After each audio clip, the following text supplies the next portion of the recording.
나는 1920년에 태어났습니다.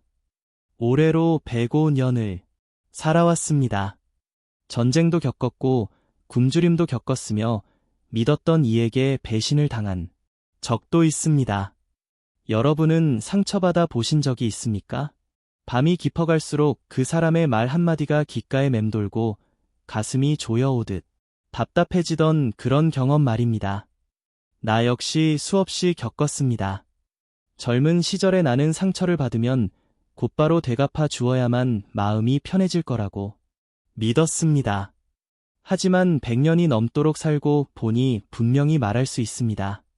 분노는 상대를 향해 던진 불길처럼 보이지만 사실은 가장 먼저 나 자신을 태웁니다. 누군가 내게 씻을 수 없는 상처를 주었을 때 그 순간의 분노는 말로 다 표현할 수 없습니다. 심장이 요동치고 머리가 뜨거워지며 당장이라도 무언가를 터뜨리고 싶어집니다. 하지만 바로 그때야말로 숨을 깊이 들이마셔야 합니다. 숨을 천천히 들이쉬고 내쉬며 스스로에게 묻는 겁니다. 이 불길이 정말 나를 살릴 것인가? 나는 젊은 시절 학문적 경쟁 속에서 한동료 교수의 모함으로 큰 오해를 받은 적이 있습니다. 그때 나는 당장 공개적으로 맞서고 싶었습니다. 그런데 스승 한 분이 이렇게 말씀하셨습니다. 격한 말은 칼보다 오래 남는다. 나는 이를 악물고 침묵을 선택했습니다. 그 침묵은 패배가 아니었습니다. 준비의 시간이었습니다. 노년이 되어서야 깨달았습니다. 참는 것은 약함이 아니라 품격이라는 사실을 말입니다. 프랑스의 작가 빅토르 위고는 말했습니다. 인내는 고통을 견디는 힘이 아니라 그것을 다스리는 힘이다라고 했습니다. 우리는 고통을 없앨 수는 없어도 다스릴 수는 있습니다.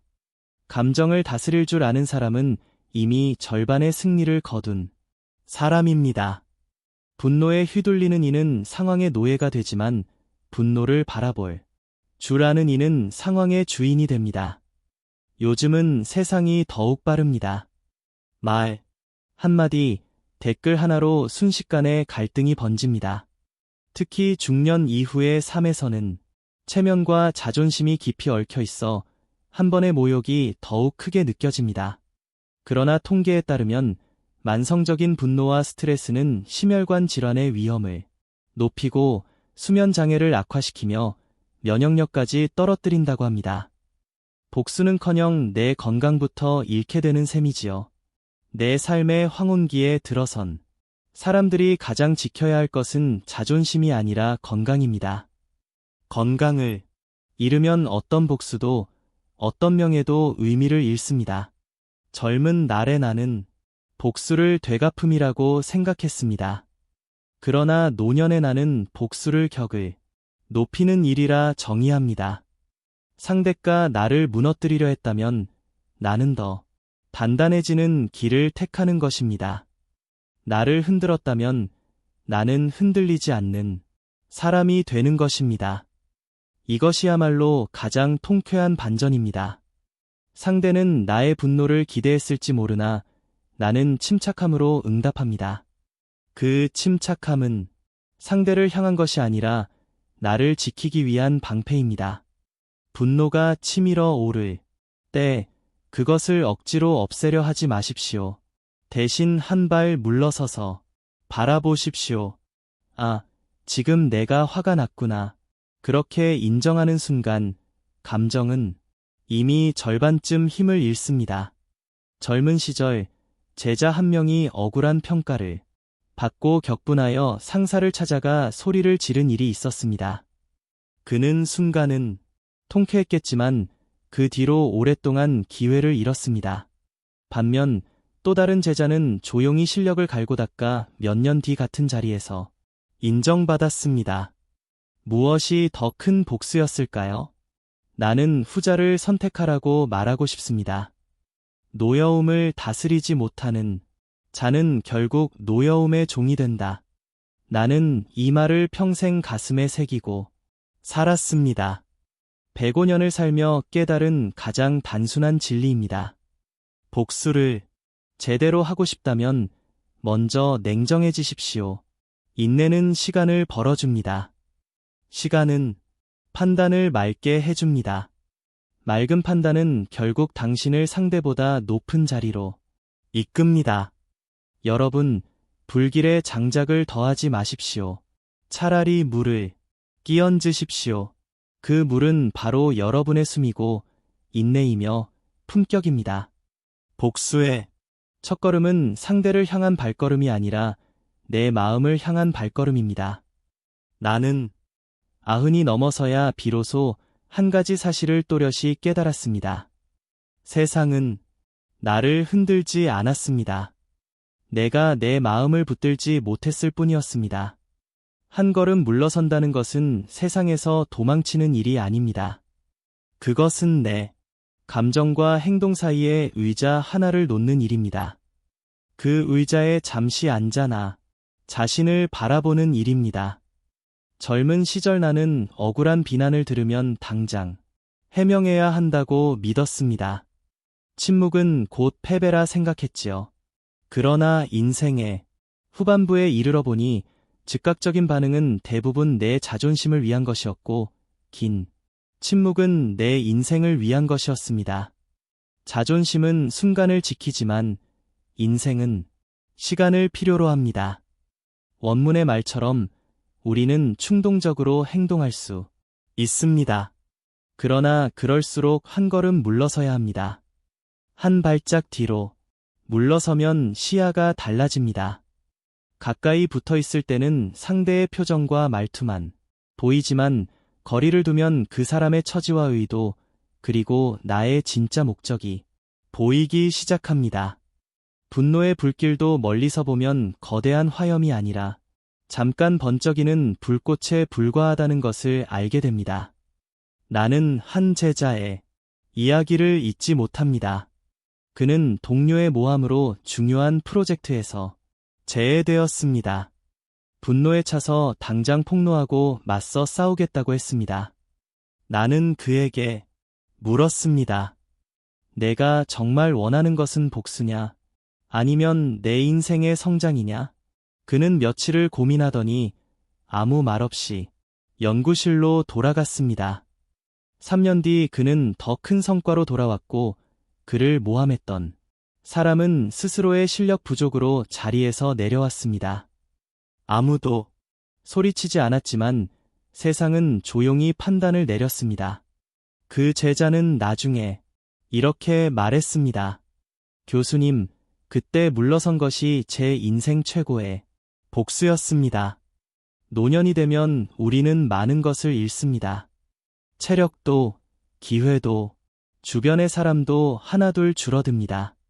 그래서 더욱더 감정에 휘둘릴 여유가 없습니다. 40대, 50대, 60대 여러분께 말씀드립니다. 지금 여러분의 분노는 정당할 수 있습니다. 그러나 그 분노가 여러분의 남은 시간을 갉아먹게 두지 마십시오. 통계에 따르면 중년 이후의 인간관계 갈등은 우울과 고립감을 심화시키는 주요 요인 중 하나라고 합니다. 결국 상대보다 더 큰 손해를 보는 이는 나 자신이 됩니다.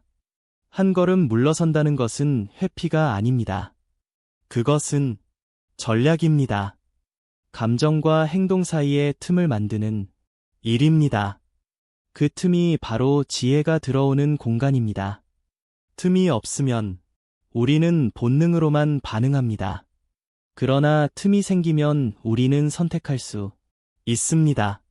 선택할 수 있다는 것은 자유롭다는 뜻입니다.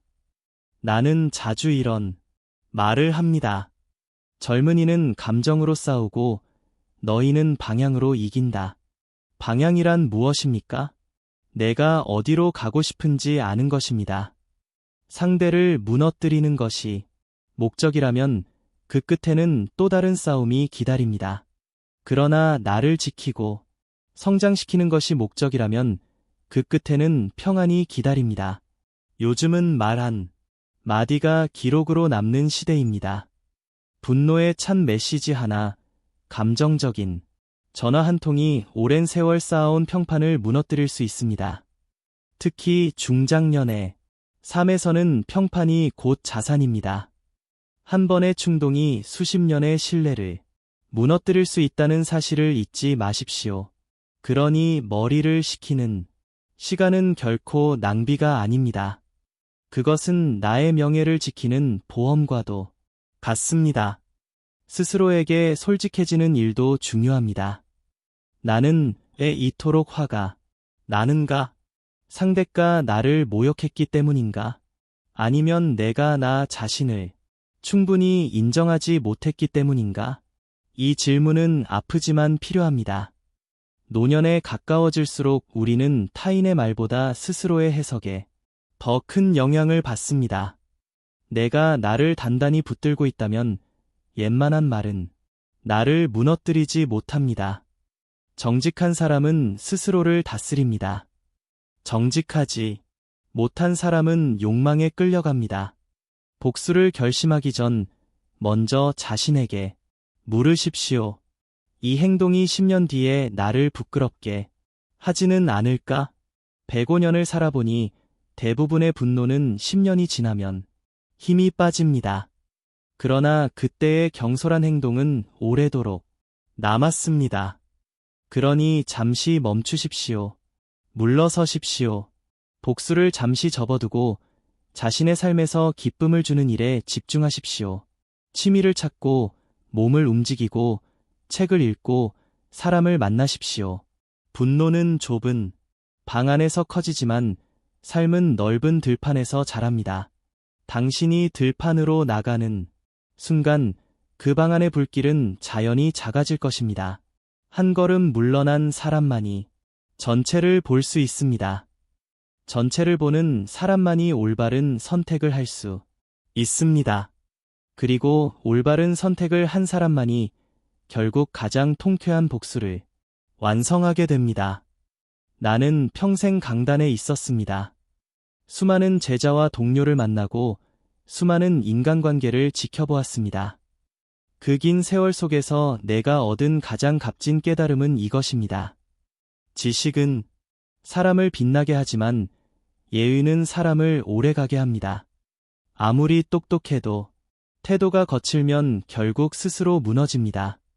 그러나 예의를 지키는 사람은 시간이 흐를수록 주변에 사람이 쌓입니다. 그리고 그 사람들은 언젠가 당신의 가장 든든한 힘이 됩니다. 누군가에게 상처를 받았을 때 우리는 마음을 닫고 싶어집니다. 세상의 모든 사람이 적처럼 보이기도 합니다. 나 역시 그러했습니다.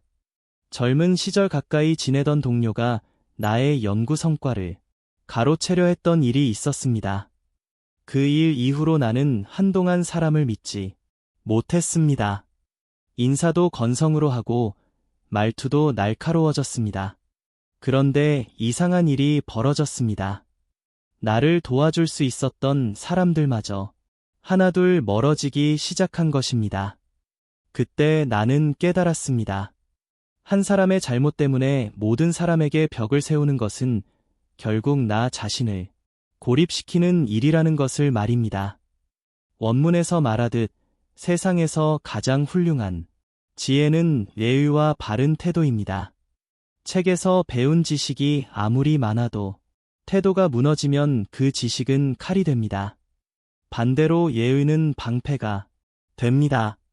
특히 40대 이후의 삶에서는 능력보다 평판이 더 큰 힘을 발휘합니다. 조직에서도, 사업에서도, 가족 관계에서도 결국 그 사람은 믿을 만하다는 말 한마디가 모든 것을 결정합니다. 이것은 단순한 도덕이 아닙니다. 이것은 사회적 신뢰 자본입니다.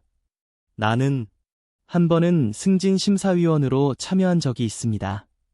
두 사람의 능력은 비슷했습니다.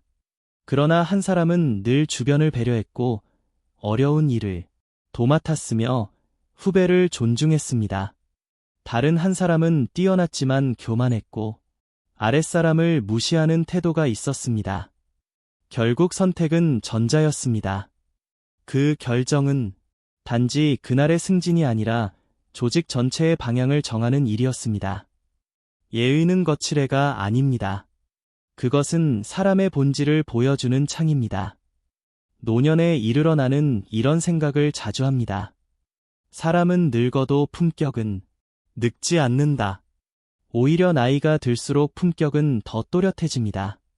젊을 때는 실수해도 기회가 많지만 중년 이후에는 한 번의 태도가 오랫동안 기억됩니다. 그러니 상처를 받았다고 해서 세상에 벽을 세우지 마십시오. 당신의 품격은 상대의 행동과 무관하게 유지되어야 합니다. 그것이 진짜 강함입니다. 예의를 지키는 것은 상대를 위한 일이 아닙니다. 나를 위한 일입니다. 상처를 준 사람에게 가장 통쾌한 복수는 내가 무너지지 않았다는 것을 보여주는 것입니다. 나는 여전히 인사를 하고 여전히 친절하며 여전히 흔들리지 않는다는 사실을 말입니다. 상대는 당신의 분노를 기대할지 모릅니다. 그러나 당신이 품격을 지킬 때 그는 예상치 못한 패배를 경험합니다. 또한 친절은 씨앗과 같습니다. 지금 당장 돌아오지 않을 수 있습니다. 그러나 언젠가 예상치 못한 순간에 열매가 되어 돌아옵니다. 나는 전쟁 직후 매우 가난한 시절에 한 제자를 도운 적이 있습니다. 별것 아닌 작은 배려였습니다. 수십 년이 흐른 뒤 그 제자는 사회적으로 큰 자리에 올랐고 내가 어려움에 처했을 때 누구보다 먼저 손을 내밀었습니다. 나는 그때 깨달았습니다. 인생은 직선이 아니라 원이라는 것을. 내가 뿌린 것은 결국 내게 돌아옵니다. 요즘 세상은 빠르고 각박합니다. 경쟁은 치열하고 말은 거칠어졌습니다. 하지만 그럴수록 예의는 더 큰 힘을 가집니다. 연구에 따르면 조직 내에서 존중받는 문화는 성과와 만족도를 동시에 높인다고 합니다.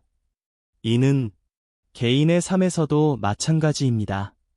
존중을 주는 사람은 결국 존중을 받습니다. 이것은 단순한 이상이 아니라 반복해서 증명된 사실입니다. 상처를 받았다고 해서 무례해질 이유는 없습니다. 당신의 상처는 당신의 것이지 다른 사람에게 퍼뜨려야 할 이유는 없습니다. 오히려 친절을 유지할 때 당신은 이미 한 단계 위에 있는 것입니다. 교활한 사람은 남을 깎아내려 자신을 높이려 하지만 품격 있는 사람은 자신을 높여 남의 비열함을 무색하게 만듭니다. 이제 인생의 끝자락에 있습니다. 돌아보니 가장 후회되는 순간은 분노로 말이 거칠어졌던 때였습니다. 반대로 가장 자랑스러운 순간은 억울함 속에서도 태도를 지켰던 날들이었습니다. 그날들 덕분에 나는 아직도 많은 사람들의 존경을 받고 있습니다. 그것이 내가 평생 지켜온 작은 자산입니다. 기억하십시오.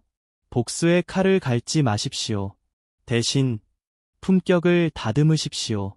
칼은 언젠가 녹슬지만 품격은 시간이 갈수록 빛납니다. 당신이 예의를 지키는 한 당신은 결코 패배자가 아닙니다. 105년을 살면서 나는 수많은 사람의 흥망을 지켜보았습니다. 어떤 이는 뛰어난 재능을 가졌지만 가난 때문에 기회를 놓쳤고 어떤 이는 평범했지만 준비된 자산 덕분에 위기를 넘겼습니다. 그래서 나는 말합니다. 최고의 복수는 결국 잘 사는 것이며 잘 살기 위해서는 마음만으로는 부족합니다.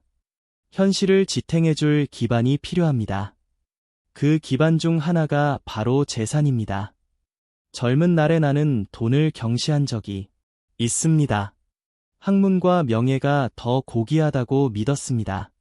그러나 전쟁 직후 월급이 끊기고 가족의 생계를 걱정해야 했던 시절 나는 깨달았습니다. 가난은 죄가 아니지만 가난은 선택권을 빼앗습니다. 선택권이 없다는 것은 곧 자유가 줄어든다는 뜻입니다. 분노를 참을 여유도 억울함을 견딜 여유도 사라집니다. 빈 지갑은 생각보다 많은 고민을 데려옵니다. 원문의 말처럼 돈은 기회를 만듭니다. 재산은 마치 주머니 속 작은 요새와도 같습니다. 감당하지 못할 일이 닥쳤을 때 그 요새는 당신의 평정심을 지켜줍니다. 나는 오랜 세월 검소하게 살았습니다. 동료들이 사치품을 살 때도 나는 책을 사고 저축을 했습니다. 당시에는 나를 고지식하다고 비웃던 이들도 있었습니다. 그러나 은퇴 후 나는 누구에게도 손을 벌리지 않았습니다. 오히려 자녀들에게 짐이 되지 않는 삶을 살 수 있었습니다. 그것이 내게는 가장 큰 자존심이었습니다. 통계 자료를 보면 중장년 이후 삶의 만족도를 결정하는 중요한 요소 중 하나가 경제적 안정이라고 합니다. 자산이 충분한 사람은 그렇지 않은 사람보다 스트레스 지수가 낮고 건강, 관리도 더 적극적으로 한다고 하지요. 결국 돈은 단순한 숫자가 아니라 평정심을 유지하게 해주는 장치입니다. 평정심이 있어야 분노에 휘둘리지 않습니다. 평정심이 있어야 복수 대신 성장의 길을 선택할 수 있습니다. 나는 학생들에게 늘 말했습니다. 돈을 사랑하라는 말이 아니다. 그러나 돈을 무시하지도 말라. 돈이 아무 의미 없다고 말하는 사람은 아직 지갑이 비어본 적이 없을 가능성이 큽니다. 물론 돈이 전부는 아닙니다. 그러나 돈이 없으면 지켜야 할 것조차 지키기 어려워집니다. 건강, 명예, 가족의 평안 모두 일정한 기반 위에서 유지됩니다. 특히 40대, 50대 여러분께 말씀드립니다. 지금은 인생의 후반전을 준비해야 할 시기입니다. 감정에 돈을 쓰지 마십시오. 분노의 시간을 낭비하지 마십시오. 대신 자신의 능력을 키우고 불필요한 지출을 줄이고 작은 습관부터 바로잡으십시오. 매달 일정 금액을 저축하는 습관, 건강을 위한 투자, 새로운 기술을 배우는 노력, 이런 것들이 모여 당신의 요새를 만듭니다. 나는 한 제자가 사업 실패로 큰 빚을 지고 절망에 빠졌던 모습을 기억합니다. 그는 배신당했다며 복수를 갈았습니다. 그러나 복수에 매달리는 대신 그는 다시 공부를 시작했습니다. 낮에는 아르바이트를 하고 밤에는 자격증을 준비했습니다. 10년 뒤 그는 안정된 직업을 얻었고 그를 무너뜨렸던 사람의 이름은 더 이상 아무도 기억하지 않았습니다. 그는 내게 말했습니다. 교수님, 그 사람을 무너뜨리는 대신 제 삶을 세웠습니다. 나는 그 말을 평생 잊지 못합니다. 재산은 단순히 돈의 문제가 아닙니다. 그것은 자기 통제의 결과입니다. 절약은 궁핍함이 아니라 절제입니다. 절제는 곧 자존입니다. 자신을 다스릴 주라는 사람만이 돈도 다스릴 수 있습니다. 그리고 돈을 다스릴 수 있는 사람은 상황도 다스릴 수 있습니다.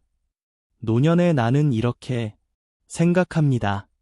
가장 통쾌한 복수는 상대가 나를 떠올릴 때 결국 저 사람은 잘 살았구나라고 인정하게 만드는 것입니다. 그것은 화려한 보복이 아닙니다. 조용한 승리입니다. 당신의 집이 평안하고 당신의 건강이 안정되어 있으며 당신의 자녀가 당당히 살아간다면 그보다 더 큰 복수는 없습니다. 돈을 벌고 모으는 일은 탐욕이 아닙니다. 그것은 책임입니다. 나 자신에 대한 책임, 가족에 대한 책임, 그리고 남은 인생에 대한 책임입니다. 책임을 다하는 사람은 흔들리지 않습니다. 흔들리지 않는 사람은 쉽게 상처받지 않습니다. 그리고 쉽게 상처받지 않는 사람은 굳이 복수할 필요도 줄어듭니다. 그러니 기억하십시오.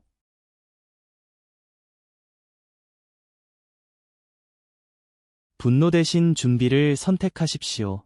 보복 대신 성장을 선택하십시오. 통장에 쌓이는 숫자는 단순한 돈이 아니라 당신의 평정심과 존엄을 지켜줄 방패입니다. 이제 나는 인생의 황혼기에 있습니다. 105년을 살며 수없이 많은 사람을 만났고 수없이 많은 관계를 겪었습니다. 돌아보면 나를 가장 아프게 한 것은 적이 아니라 사람을 제대로 보지 못한 나의 어리석음이었습니다. 그래서 오늘 나는 마지막으로 이 말을 남기고 싶습니다. 복수보다 더 중요한 것은 애초에 상처받을 사람을 미리 알아보는 눈을 기르는 일이라고 원문에서 말하듯 세상에는 타인을 비하하고 조롱을 일삼는 이들이 있습니다. 약자에게는 강하고 강자에게는 약한 사람들 말입니다. 나는 젊은 시절 그런 일을 상사로 둔 적이 있습니다. 그는 늘 부하 직원들 앞에서 누군가를 깎아내려 자신의 우월함을 드러냈습니다.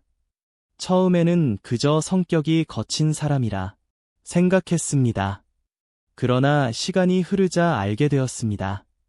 그는 타인의 약점을 먹고 사는 사람이었습니다. 그런 사람과 가까이 지내는 한 나는 늘 불안할 수밖에 없었습니다. 결국 나는 조용히 거리를 두었습니다. 그것이 가장 현명한 선택이었습니다. 또한 말과 행동이 일치하지 않는 사람을 조심하십시오.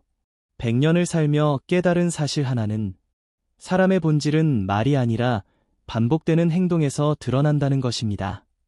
다음에 내가 살게, 곧 소개해줄게, 이번 일은 책임질게 이런 말이 반복되지만 행동이 따르지 않는다면 그것은 신호입니다.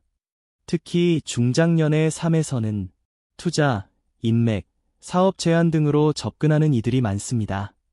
겉으로는 그럴듯한 말과 화려한 약속을 하지만 실제로는 책임을 지지 않는 경우를 나는 숱하게 보았습니다. 세상에는 병적인 거짓말쟁이도 있습니다. 그들은 거짓을 유지하기 위해 또 다른 거짓을 만듭니다. 그러나 거짓은 무게가 없기에 오래가지 못합니다. 자기 의견을 강요하고 억지를 부리는 사람도 경계해야 합니다. 진정으로 강한 사람은 상대를 설득하려 애쓰지 굴복시키려 하지 않습니다. 자신의 말이 맞다는 것을 증명하기 위해 소리를 높이는 이는 그만큼 불안이 큰 사람입니다. 나는 수많은 토론과 회의를 거치며 깨달았습니다. 가장 유능한 사람일수록 말수가 적고 타인의 의견을 들을 줄 알았습니다. 반면 억지로 이기려 드는 사람은 결국 사람을 잃었습니다. 그리고 무엇보다 남을 위험에 빠뜨리면서 자신은 뒤로 숨는 사람을 멀리하십시오. 이런 사람은 자신의 성공을 위해 타인을 희생양으로 삼습니다. 일이 잘 되면 자신의 공으로 돌리고 실패하면 남의 책임으로 돌립니다. 역사 속에서도 기업과 조직 속에서도 이런 지도자는 결국 공동체를 무너뜨렸습니다. 나는 그런 사람 아래에서 무너진 조직을 직접 보았습니다. 유능한 인재가 떠나고 남은 것은 두려움뿐이었습니다. 그 대가는 늘 주변 사람이 치렀습니다. 노년이 되어 나는 한 가지를 확신합니다. 최고의 복수는 잘 사는 것이고 그 다음으로 중요한 것은 잘 피하는 것입니다. 모든 싸움에 참여할 필요는 없습니다. 모든 말에 답할 필요도 없습니다. 나는 그 길을 가지 않겠다라고 말할 수 있는 용기, 그것이 진짜 힘입니다. 승자는 길이 하나뿐이라고 생각하지 않습니다. 다른 길도 있다는 것을 압니다. 상대가 나를 험담했다면 나는 더 나은 실력으로 답하면 됩니다. 상대가 나를 끌어내리려 했다면 나는 더 높은 인격으로 올라서면 됩니다. 굳이 같은 수준으로 내려갈 이유가 없습니다. 내가 그 사람처럼 되지 않는 것, 그것이 이미 큰 승리입니다. 나는 인생의 끝에서 이런 생각을 합니다. 상처는 나를 무너뜨리기 위해 온 것이 아니라 나를 단단하게 만들기 위해 왔다. 상처를 통해 나는 사람을 보는 눈을 얻었고 감정을 다스리는 법을 배웠으며 삶의 방향을 다시 세웠습니다. 만약 복수할 수 있는 힘과 수단을 가지고 있음에도 그것을 사용하지 않고 자신의 삶에 집중하고 있다면 당신은 이미 승자입니다. 그 절제는 나약함이 아니라 용기입니다. 여러분이 복수를 하든 그냥 무시하든 나는 한 가지만 바랍니다. 여러분이 잘 살기를, 건강하고 존엄을 지키며 후회 없는 날들을 보내시기를. 상대를 무너뜨리는데 인생을 쓰지 마십시오. 당신의 인생은 그보다 훨씬 값집니다. 105년을 산 노 교수의 마지막 당부입니다. 분노는 짧고 인생은 깁니다. 짧은 것에 긴 것을 바치지 마십시오. 잘 사는 것, 그것이 가장 우아하고도 강력한 복수입니다.